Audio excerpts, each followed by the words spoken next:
Hello everyone, my name is Tian Hateng. I am originally from South Africa, but the last 20 years been living and working in Southeast Asia.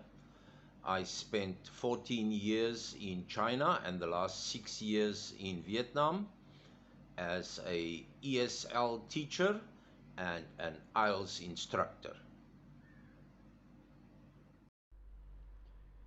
For the past 4 years, I have been employed by the AMA English Training Center in Tam Kỳ, a small rural city about 1 hour's drive south of Da Nang.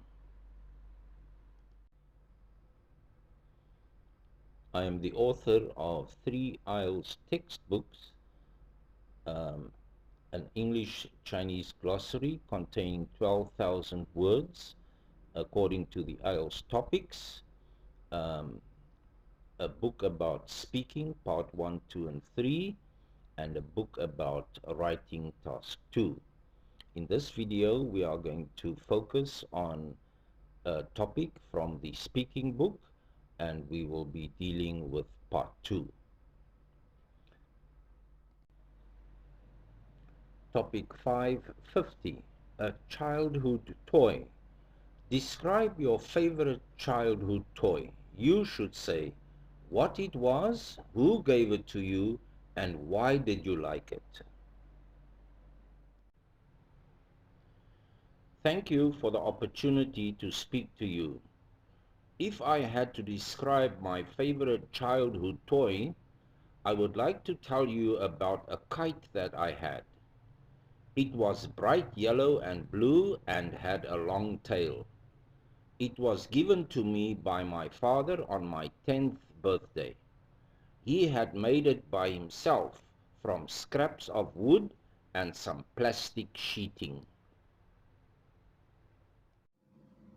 So let's have a look at some useful vocabulary from this introduction. Scraps can be defined as small pieces of any material, especially those that are left over after the greater part of the material, the original material, has been used. So we can talk about scraps of paper, scraps of wood, plastic, fabric, material, cloth, and so on.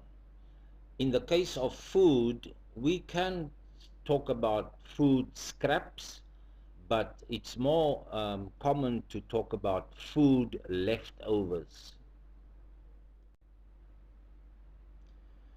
In the case of metals, we also use the term scrap um, to uh, talk about small pieces of metal that was left over or that is not useful anymore.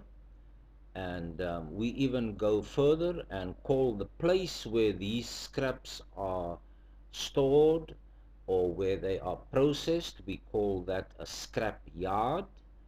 And then we also talk about a scrap metal dealer, the person who would buy these scraps and process them into something else or recycle them in some way or form.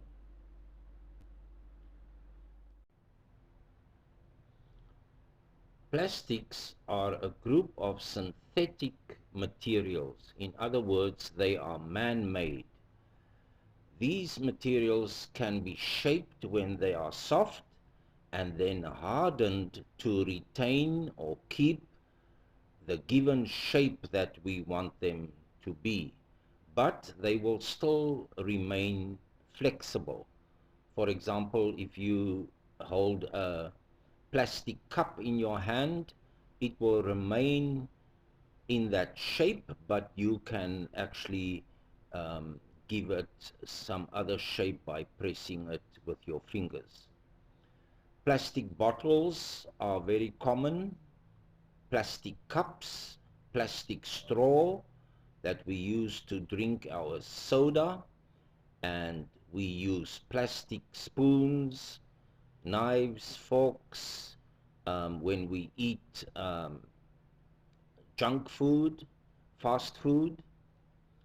A sheet of plastic means that it's a very large piece of material, very thin, the same as we would say a sheet of paper.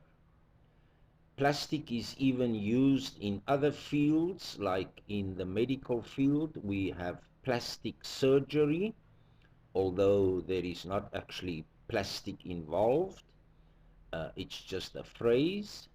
And then the big problem these days with pollution are plastic bags. We actually call some kind of pollution white pollution, because most plastic bags and cups and holders are white, and we then refer to that as white pollution. Because it is cheaper to produce white plastic, than coloring the plastic. Uh, most plastic bags and plastic containers are white, and that is the origins of the term white pollution. As can be seen in this picture, the pollution in streets and in cities and in neighborhoods um, is usually white, and therefore we have this term white pollution. Let's now have a look at the body of my speech.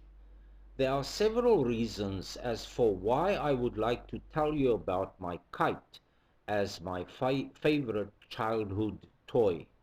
Allow me to explain by mentioning some of them briefly. First of all, I appreciated the kite because my father had made it himself.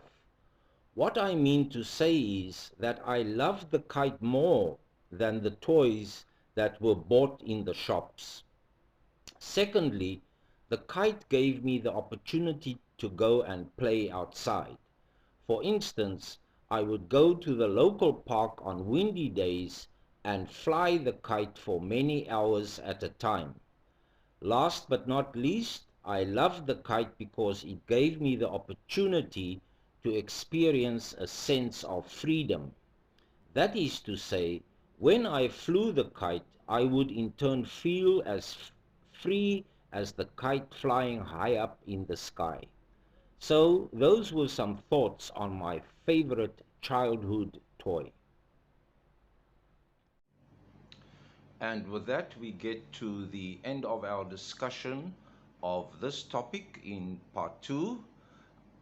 Now the examiner will move on to speaking part three. With that, we get to the end of this video. I hope you have enjoyed it. Thank you very much for watching. And in light of the pandemic, my wish to you and your loved ones are please stay safe. Please subscribe to my YouTube channel by clicking on the icon in your bottom right hand corner. Thank you very much, and goodbye.